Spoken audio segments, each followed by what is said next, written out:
പ്രിയപ്പെട്ടവരെ, ദൈവത്തിന്റെ സ്നേഹം നിറയുമ്പോഴാണ് നമ്മൾ സ്വതന്ത്രരായി മാറുന്നത്.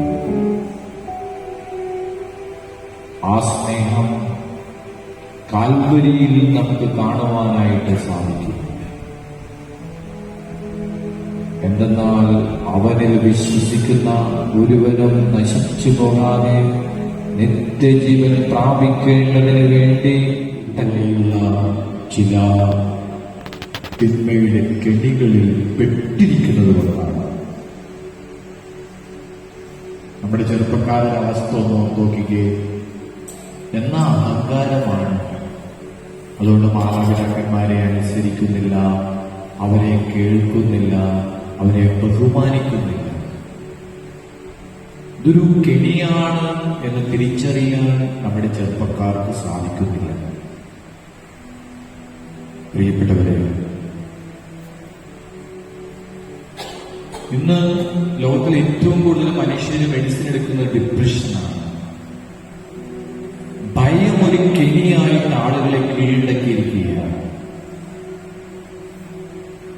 ആ ബന്ധനത്തിൽ നിന്ന് അവർക്ക് പുറത്തു വരാനായിട്ട് സാധിക്കുന്നില്ല. ഇത്തരം ഭയങ്ങൾ ചിലരെ ആത്മഹത്യയിലേക്ക് കൊണ്ടുപോകും, ചിലരെ വിഷാദത്തിലേക്ക് കൊണ്ടുപോകും. പ്രിയപ്പെട്ടവരെ, നമുക്ക് സ്വാതന്ത്ര്യം ലഭിക്കുന്നത് എപ്പോഴാണ്? വചനം പറയുന്നത് ഇപ്രകാരമാണ്: പൂർണ്ണമായ സ്നേഹം ഭയത്തെ ഉപേക്ഷിച്ചിരിക്കുന്നു. ദൈവത്തിന്റെ സ്നേഹം നിറയുമ്പോഴാണ് ഒരുവന്റെ ഉള്ളിൽ നിന്ന് ഭയം വിട്ടുപോകുന്നത്. ദൈവവചനത്തിലുള്ള വിശ്വാസം കടന്നു വരുമ്പോഴാണ് ഒരുവന്റെ ഉള്ളിലേക്ക് സത്യം അനുഭവിക്കുവാനായിട്ട് സാധിക്കുന്നത്.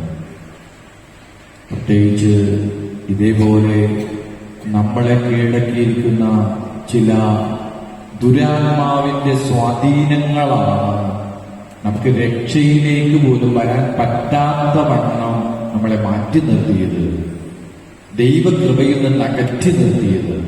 എന്നാൽ നമ്മളിങ്ങനെ കേട്ടു, പാപം വർദ്ധിച്ചെടുത്ത കൃപ അതിലേറെ വർദ്ധിച്ചു.